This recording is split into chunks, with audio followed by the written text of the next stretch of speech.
नमस्कार दोस्तों, मैं विनय सिंह आपका एक बार फिर स्वागत करता हूं अपने YouTube चैनल मनी मैटर्स में। आज के इस वीडियो में आपको मैं सीक्रेट बताऊंगा शेयर मार्केट के। इस वीडियो में हम जानेंगे कुछ ऐसे फैक्ट जिसके बारे में कोई भी आपसे चर्चा नहीं करेगा। सबसे पहली बात, स्टॉक मार्केट जैसा कि मैं पहले भी कई वीडियो में बता चुका हूँ, यहाँ कुछ मैजिक नहीं होता है कि आप यहाँ पे आएंगे, पैसा लगाएंगे और पैसा को अपने डबल या ट्रिपल करके निकल जाएंगे।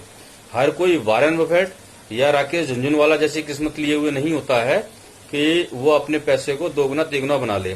इस स्टॉक मार्केट की सबसे बड़ी सच्चाई उससे मैं आज आपको रूबरू करवाऊंगा। इसमें सच्चाई नंबर 1 है कि यहाँ पे सिर्फ 5% लोग ही पैसा बना पाते हैं और बाकी जो 95% लोग हैं वो यहाँ पे पैसा अपना डुबोते हैं।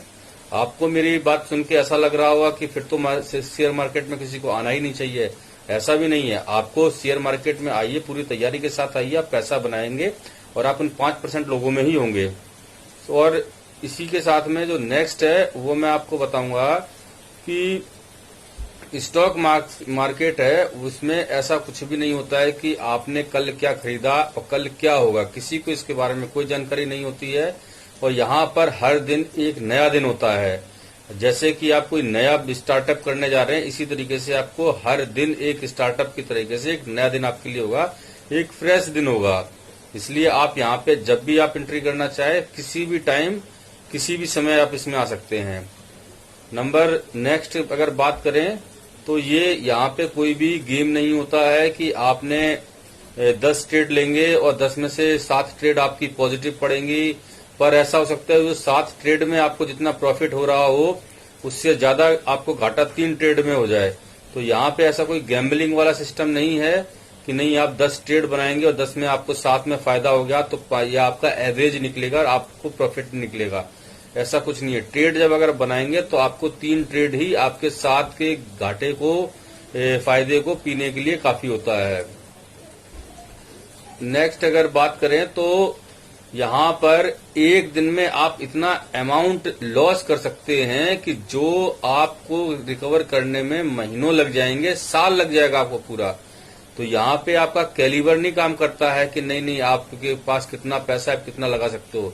यहाँ पे काम करता है दिमाग कि आपने कौन सा स्टॉक खरीदा है, किस प्राइस पे खरीदा है, कब एंट्री किया है। तो यही सब बहुत ज्यादा मायने रखता है। इसलिए स्टॉक मार्केट पर आपका कैलिबर चेक जरूर करता है कि आप में कितना कैलिबर है। यहाँ पे अगर आपने कोई स्टॉक लेके उसको होल्ड कर लिया लॉन्ग टर्म के लिए तो आपको पैसा बन सकता है। फिर भी मैं आपको बोल रहा हूँ ये एक शेयर मार्केट है, यहाँ पे 95% लोग पैसा डुबोते हैं।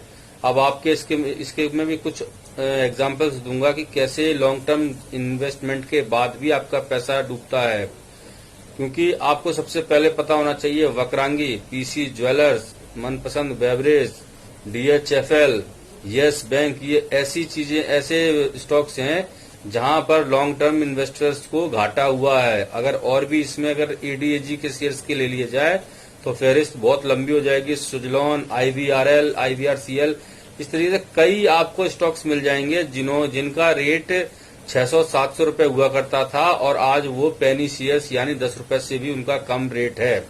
तो इसलिए शेयर मार्केट्स में ऐसा कुछ भी नहीं है कि आपको जो बहुत लोग समझाते होंगे कि लॉन्ग टर्म इन्वेस्टमेंट आपको हमेशा फायदा पहुंचाता है, तो ये कोई सही बात नहीं है, गलत है। और नंबर दूसरा, कभी भी आप गिरते हुए जो चाकू को पकड़ने की कोशिश ना करें।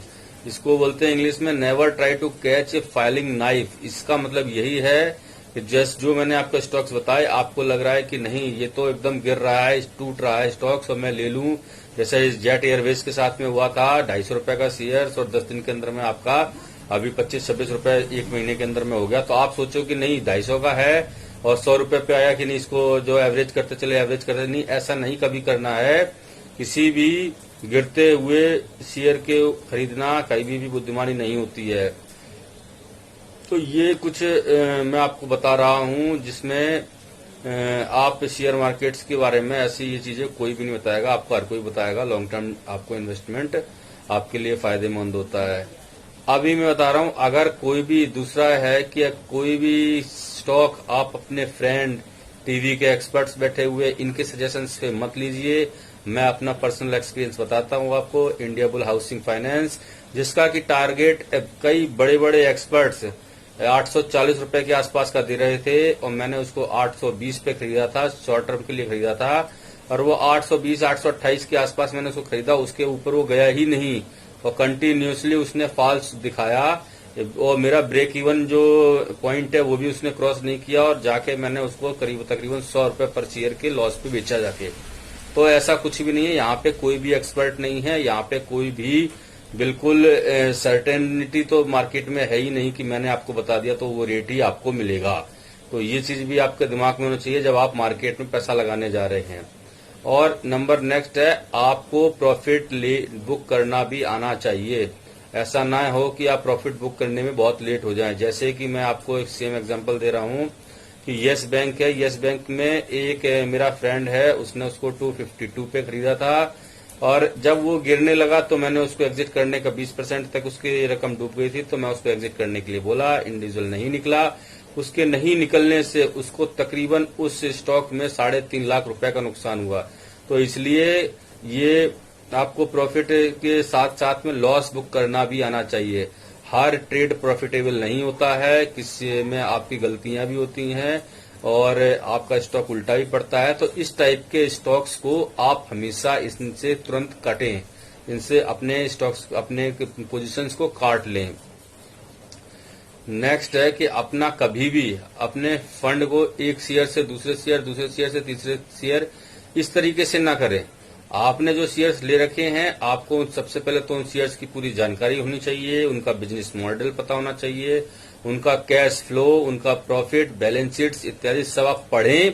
उसके बाद ही आप उस शेयर में इन्वेस्ट करें और अगर आपको किसी शेयर में घाटा हो रहा है तो उससे पोजीशन काटें, उसके बाद ही किसी दूसरे शेयर में एंट्री करें। पर यह नहीं है कि आज आपको 10 रुपए का फायदा हुआ तो कल आपने तुरंत उससे पोजीशन कट की और नेक्स्ट स्टॉक में घुस गए कि आपको कोई और मैजिक हो जाएगा, कुछ ज्यादा पैसा मिल जाएगा। ऐसा नहीं है। मैंने आपको जैसे पहले बताया, आपके 7 ट्रेड पॉजिटिव पड़ते हैं, 3 जो आपके नेगेटिव सेल जो आपके मतलब ट्रेड हैं वो आपकी पूरी रकम को डुबोने के लिए काफी ज्यादा है। 3 ही में आपके ज्यादा चले जाते हो। अभी नेक्स्ट अगर बात करते हैं तो कभी भी अपने स्टॉक्स को गिरने के टाइम पे एवरेज मत करें। जैसा कि मैंने आपको देखा हुआ, बहुत से एक्सपर्ट इस चीज को बोलते भी हैं कि आप इनको एवरेज कर लीजिए, इनको एवरेज कर लीजिए। नहीं, ऐसा कुछ भी नहीं है। एवरेज हमेशा बढ़ते हुए शेयर्स को किया जाता है, ना कि गिरते हुए शेयर्स को। गिरने वाले शेयर्स को एवरेज करने का कोई मतलब नहीं है। हाँ, अगर उसके फंडामेंटल्स और टेक्निकल्स सही हैं, अभी जैसे कि आपको मैं एग्जांपल देता हूँ, रिलायंस इंडस्ट्रीज, इसके ऊपर भी काफी कुछ बोला जा रहा है कि ये वो और इसका रेजिस्टेंस ब्रेक कर गया है। तो इस टाइप का अगर है तो आप रिलायंस हो गया, टीसीएस हो गया, इन्फोसिस और आपका एचडीएफसी, इस जैसे अगर शेयर आपको थोड़ा भी डिप मारते हैं तो इनको एवरेज कर सकते हो। पर हर शेयर जो आपने ले रखा है उसको गिरते में एवरेज करना बेवकूफी है। मैं अपना खुद का पर्सनल एक्सपीरियंस बताता हूं। मैंने साउथ इंडिया बैंक के तकरीबन मैंने 4000 शेयर ले रखे थे, वो भी कितने 33 रुपए के रेट पे, और मैं उस टाइम मार्केट में नया था और मैं उनको कंटिन्यू एवरेज करता रहा और मैंने उन शेयरों को बीच में जब 12 रुपए के आसपास आया था पूरा शेयर काट दिया और मुझे तकरीबन 35,000 का नुकसान हुआ। तो इसलिए कभी भी गिरते हुए शेयर को एवरेज ना करें, बढ़ते हुए शेयर को एवरेज करना ही बुद्धिमानी होती है। यही मुझे कुछ आपको बताने थे। और शेयर मार्केट में एक और बता देता हूँ, इन्वेस्टमेंट करने का पूरा तरीका यही नहीं है कि स्टॉक मार्केट, इक्विटी और डिमेट अकाउंट खोल के ही आप नहीं, अगर आपके पास आपको नहीं पता है तो आपके लिए सबसे बेस्ट म्यूचुअल फंड्स हैं। म्यूचुअल फंड का पैसा भी शेयर मार्केट में ही लगता है और आप इनडायरेक्ट वे से शेयर मार्केट में पैसा लगा सकते हैं। ये कुछ तरीके थे जो मैं आपको बताना चाहता था और मुझे उम्मीद है कि इन तरीकों के बारे में शायद ही आपको शेयर मार्केट में कोई बताएगा, क्योंकि हर कोई आपको पॉजिटिव ही दिखाएगा। इसकी जो बैक साइड की ब्लैक स्टोरी है वो कोई नहीं बताता है। अगर आपको ये वीडियो पसंद आया हो तो प्लीज आप इसको लाइक शेयर कमेंट करना ना भूलें। इस वीडियो को अंत तक देखने के लिए आप सभी लोगों का धन्यवाद।